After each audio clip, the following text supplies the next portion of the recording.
Welcome to the channel, everybody. My name is Ryan, and this is the Unreal World, and we are back with our Spirit Quest Resurrected series. Here is Athena, the main character of our journey and our story and our adventure. She has found a nice little place to build a cabin right here in the middle of the woods. We've got a clearing, and you can see there's a little bit of access to water just down here. There's a pond. So we've got forests on all sides, and in the most recent episode, we hired a couple people to help us chop down the forest. So you can see we've got just a ton of logs ready to go. I should call them tree trunks because there is a difference in the game. A log is a tree trunk that has been stripped of all its branches and debris and leaves, and it's nice and round and smooth, ready to build a cabin with. So we've actually got a few of those prepared too because our companions helped us out. Now, believe it or not, I was thinking about this between episodes. I kind of got a little ahead of myself. I don't necessarily know if I want to build a cabin at this location. And I know that's crazy, but it's a good spot, don't get me wrong. And we are definitely going to keep it as a consideration. But I want to spend a little bit more time just kind of searching around. You know, as I've kind of stressed before, you really need to find a spot that you like a lot, that has some special meaning for you, or is, you know, just especially attractive for whatever reason, whether it's a valley between two mountains or it's a cave next to a river. Whatever it is that you like about it needs to be, like I said, very, very special. So I'm going to grab the dogs, and we've got plenty of food. Let's see, well, we've got a bag full of 7 pounds of elk cuts. Let's grab a little bit of extra food here.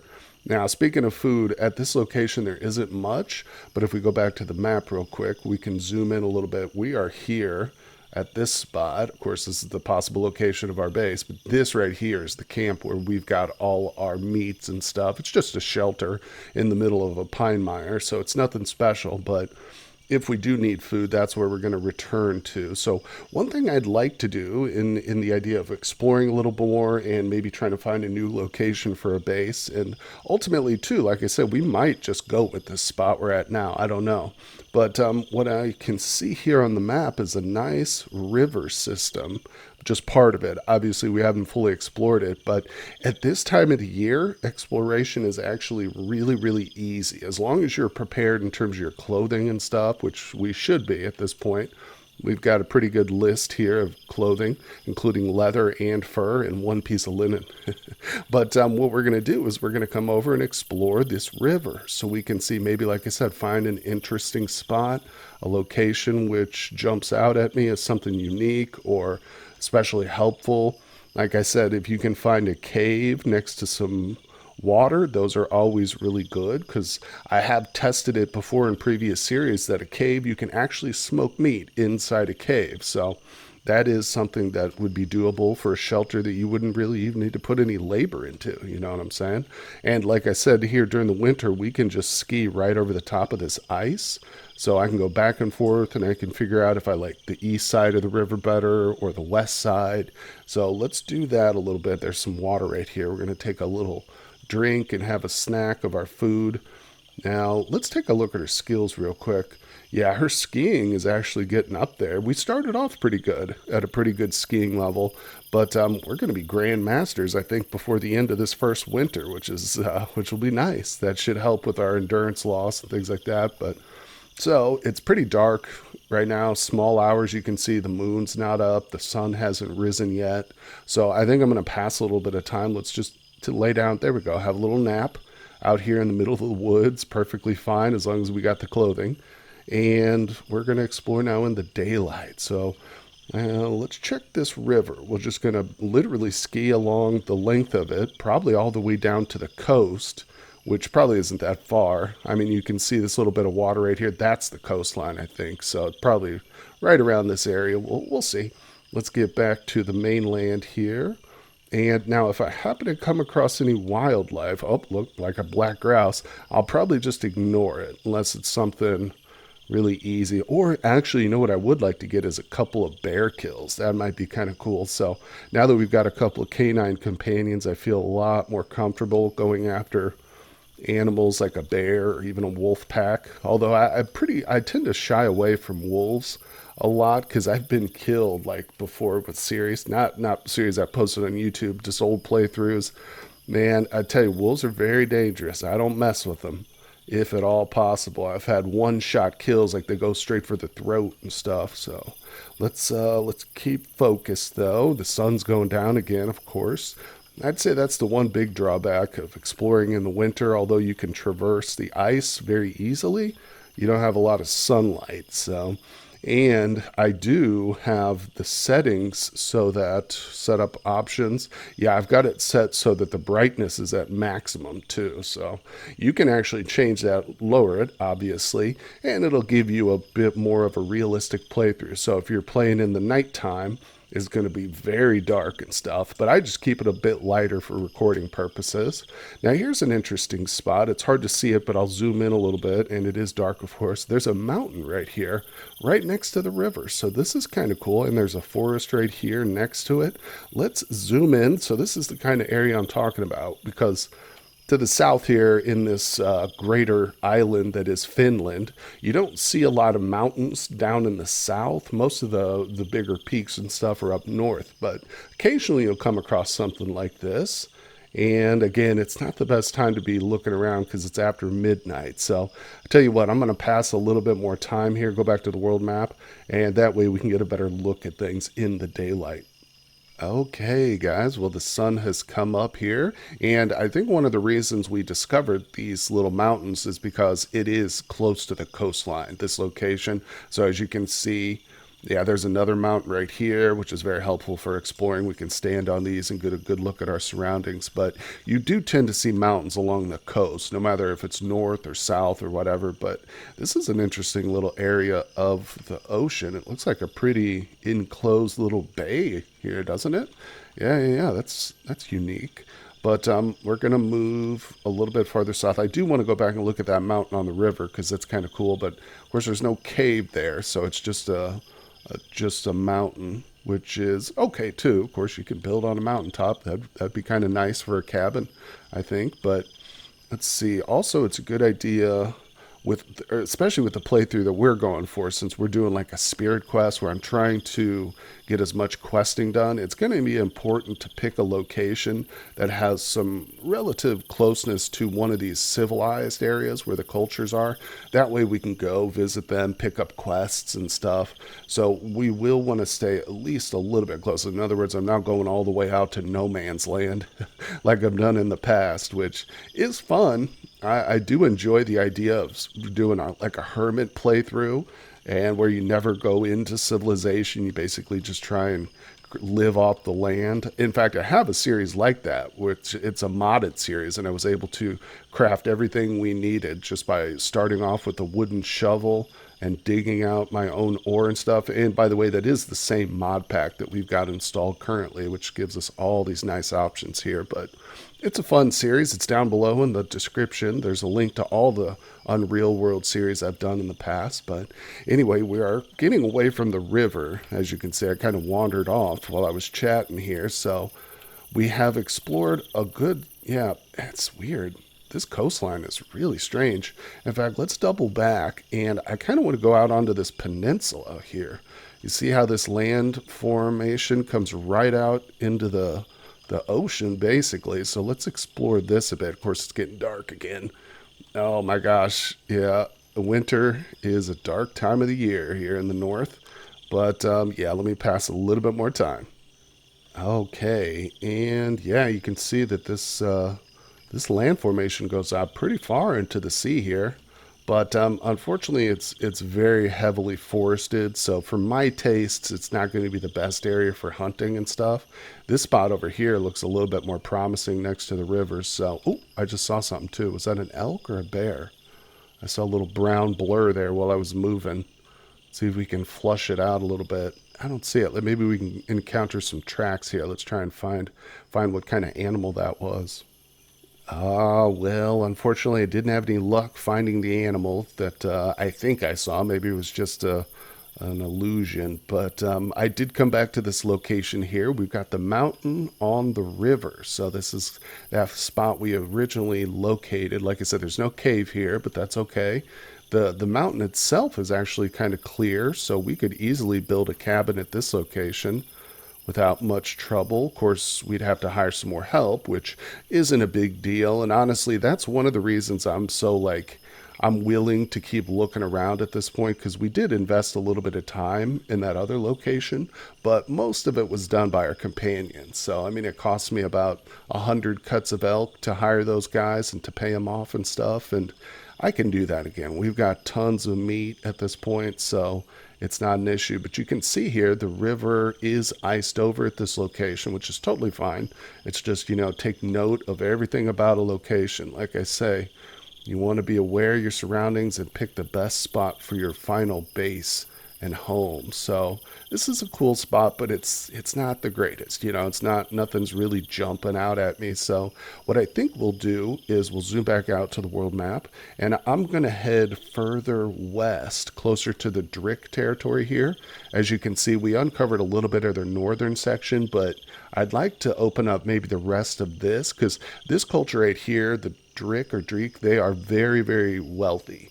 Probably the wealthiest on the island. It's debatable because the owl tribe's just so much more numerous, and they often have tons and tons of animals and reindeer and the best bow in the game. But the Drick themselves often have good armor and weapons too. So we're going to head over to this way, and like I said, I'm going to explore a little bit more of their territory. Oh my God, guys. So this is a perfect illustration of why I like the Drick culture here and why I often come down to these people to trade specifically. As I said, I decided to come over to their little area and explore a little bit. And now let's look at the world map. Look how many of these villages are clustered in just this one little space. Now, honestly, this could be like the heart of their civilization. So if we explore the rest of it, it's probably not this dense here, but man, oh man, I challenge you to find another culture here that has like a density on this level. But I haven't gone into any of the villages. I think it's probably a good idea though. Let's drop in by here and introduce ourselves. Maybe talk to some folks, see if anybody's got a quest. And we'll talk to this old man right here. He looks like he might be the shaman. Oh yeah, this guy's the shaman.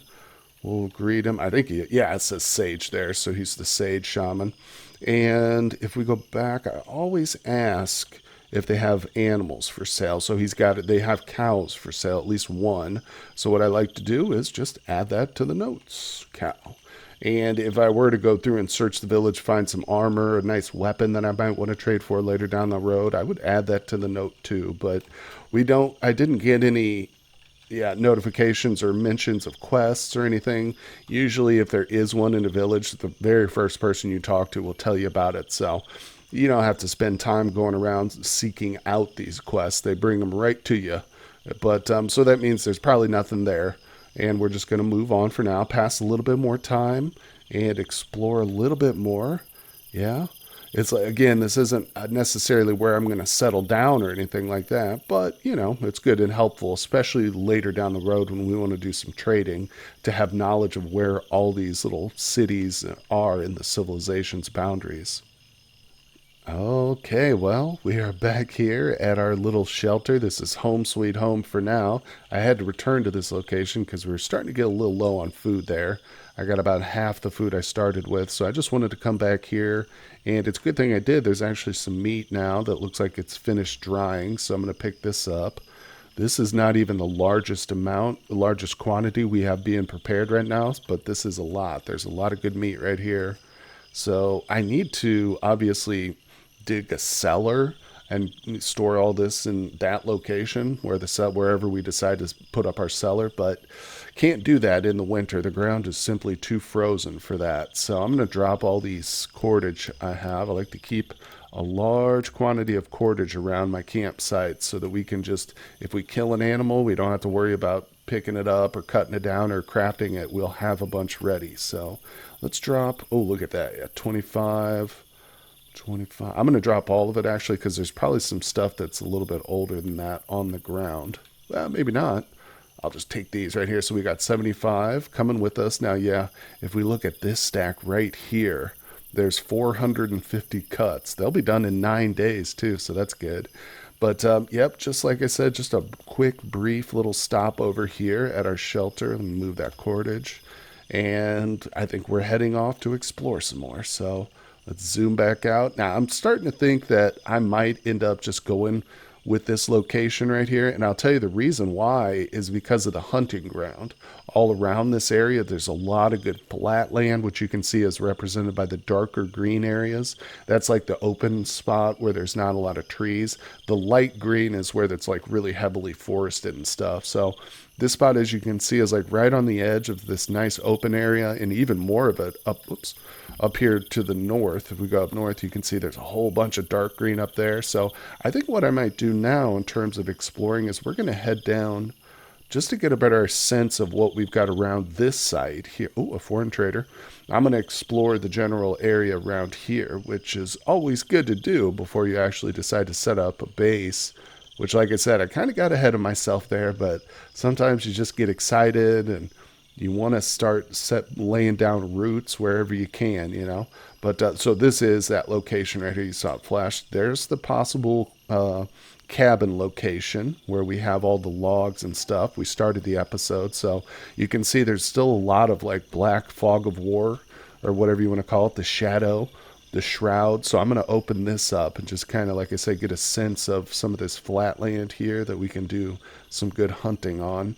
And since we are nice and close to our actual base, hey, if I do come across something, maybe we'll kill it. Okay, well, as promised, I have discovered an elk here in the open land, so we're going to do a little hunting. I dumped out my water, and I did take off my gloves and my mittens, so we should have a little better accuracy, hopefully.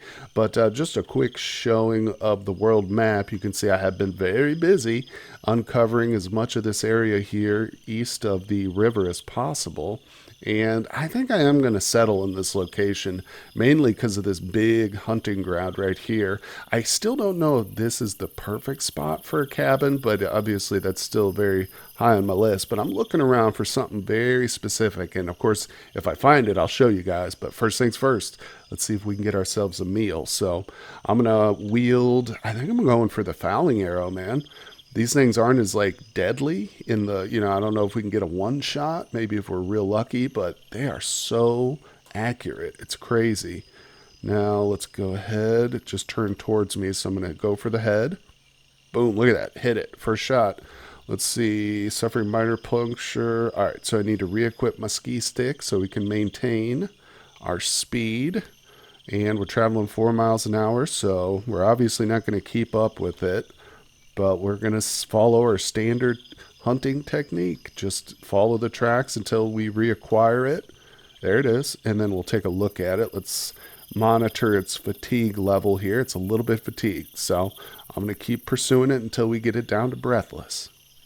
All right, there we go. You can see I've got it breathless. So it's a good thing it's small too, honestly. I mean, we don't really need the meat, but we're a little bit far out from our base camp. So let's go ahead and pursue it to the end nonetheless.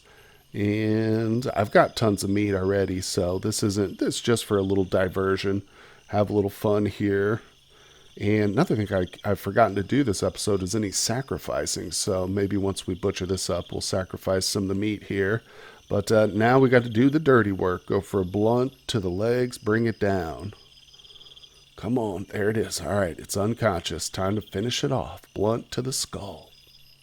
Okay, well, I've got the animal completely skinned and butchered. I did end up with a fine winter elk skin, so that's really good. Oh, and that reminds me, I think I mentioned in a recent episode that whenever you get an elk skin, depending on your like hide working skill, you can improve the quality. Well, a commenter pointed out that that's not actually true. So no matter what you do, you cannot improve the quality of a skin over how it turns out, upon initial skinning. So thank you so much for that correction. I appreciate that.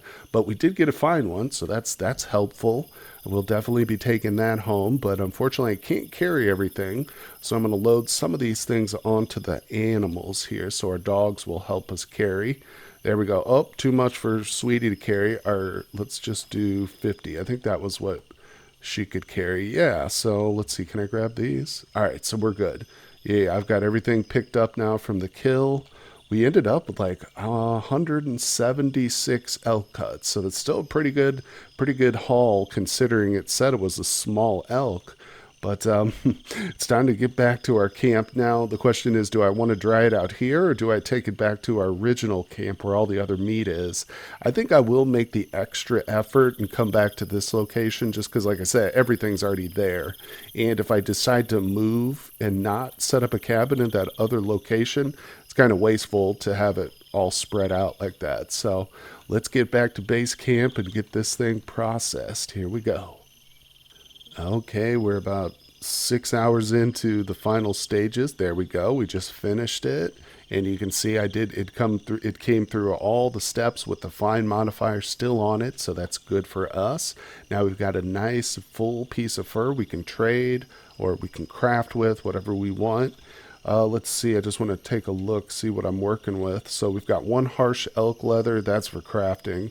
Another piece of just small elk leather, which we've mainly used up.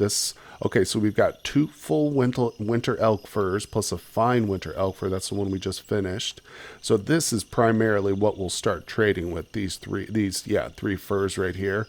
So I'm just kind of getting an idea how much we've got and if I need to do a lot more hunting. Now the problem is, it's not a problem honestly, it's just I've got tons of food. Literally, look at this. There's a 300 stack right there, 276, 60 more there, and of course what we just prepared, so there's another 176 to the right there. And I've already got a full bag of food on me here with 6 pounds. So in other words, we've got a lot of food. Now I'm not really worried about it going bad, because like I said, once we do decide where we're going to stay, one of the first priorities when the ground thaws out is to dig a cellar so we can store this stuff. But I don't know, I might want to start going for some smaller game with some nice valuable furs on it, like lynx or, whatever else, some of the pine martens, because that's a lot less meat, but the fur can be very valuable too. So it's a little bit less wasteful, I might say. But anyway, speaking of which, I want to do some sacrificing, so let's actually grab a small stack of just like cuts by themselves. We'll grab this. I don't want to do all 6 pounds of it. Let's just do half that. It's good to have some extra like individual cuts laying around so you can sacrifice it, obviously. There we go. So we've got our dogs back, and I think it's ready to get back. Or actually, I should probably go to sleep since it's late night and we're weary. There we go. Okay, now it's time to do some more exploring. Very good. Oh my God. Now this is an indication of why hearing is actually a good trait to have on your characters. Look at this. So of course I'm just out here exploring, moving around, and I get stopped because it says you hear a vagabond robber singing nearby in the northeast. So I mean, if this was an elk or if it was a trader, no big deal. It'd be kind of cool. But this just basically gave me a heads up that there's a robber waiting to ambush anybody at that location. So yeah, oh, there he is too. You see him right there. There's this form. So we're getting the heck out of Dodge right there, man. We've encountered quite a few of these robbers in this playthrough. It's a little bit scary, but I mean, with the dogs, we'd have a lot better success, but still not guaranteed. I mean, I wouldn't knowingly go into a robber encounter unless they had like 8 to 10 dogs, and I could just be confident that we could like release some or just basically have a canine shield around us. But no, that was pretty cool. Nonetheless, like I said, it's take a look at her physical profile. Sorry, canceled out of it there. Yeah, you can see her hearing is top notch. Most of her senses are, in fact. She's a really good character. Her strength and endurance isn't the best, obviously, but that's just kind of natural. Now let's see here. This map. Man, oh man, I've been exploring it. I'm trying to get rid of all the little black specks here, and I guess I'll share with you the reason why. What I'm looking for is something very specific. So you see these little white dots here? Of course, the blue dots indicate tiny little lakes, right? The white dots indicate it's like an alder forest. So the majority of the map is covered in pine and spruce, which you'll see lots of. But these little flecks and specks here, these indicate a different type of forest. Very small, just one little square of it. There's even these red ones here, which is like a bushland. It's like a bush area. I can show you one of those too at some point. But what I'm looking for is one of these little white specks directly adjacent to a blue speck. So I'd like to find an alder forest right on the edge of a lake. I kind of think that's what I'm going for. Now here's a potentially interesting spot right here. You can see there's a little white speck. It's actually close to the coastline. It is kind of hard to tell if it's actually touching that, but let's head over in that direction and see if it's worth checking out. Now, from this map, there is a difference in the look of these forests, but it's just very hard to tell. You're going to definitely need to zoom in here. I can already see it actually, but I wonder if you guys at this point can locate it. Of course, it's in the shadow, but you can see this little tree. Let me move a little closer so it's actually in our visual field. And now it's snowing, so it is hard. But this little spot right here is slightly different in appearance than the surrounding trees. So if I take one step and we zoom in, you can see it says it. Yeah, grove at, we're in a grove. And if I zoom out, you can see that the majority of the trees here are birch, alder, and rowan. That's what we're looking for. So this is what I'm looking for. But like I said, I want it right next to some water. I'd like to have a nice little, because typically there aren't like any, sometimes you might get lucky and find like a little spring next to maybe one of these rocks or something, one of these little outcroppings. But most of the time in areas like this, you don't find any water at all. So now that's a problem. You know, you got to have some access to water if you want to set up a base. But unfortunately, this spot is just a little too far. If we travel through, we'll come to the mountain, and the mountain itself is, I believe, adjacent to the ocean. This is where, oh, I don't want to climb the cliffs. Yeah, there's the water right there. So it's just like one tile away, unfortunately. But like I said, I'm looking for the perfect location, so I haven't given up yet. Oh boy, well, some good news here. I think I located a spot that I like, or at least that might be worth investigating. I haven't actually gotten there yet, but on the way there, I accidentally ran into the village and I decided to just introduce myself and talk to some people. Looks like there is a quest here, so let's go ahead and do this. So Alvia is in the south. We'll talk to him. Maybe it's this old guy right here. Not sure. Let's find out who Alvi is and what he wants us to do. Is this him? Greet, doo. All right, nope, that's not him. Where's he at? He's round in the south. Okay, I'll find him. All right, I've located Alvi, and he's asking if we want to work. Yep, what kind of work is it, buddy? He wants us to cut down 140 branches. Good, we'll collect those. Where do you want them to pile up? Just pile them up anywhere in the yard. If we get them here in 5 days, I'll reward you. Okay, well, that sounds good to me, my friend. And that's going to be super easy. So I'm literally just going to come over to this rowan tree, and they don't get upset if you cut down branches. Sometimes they do.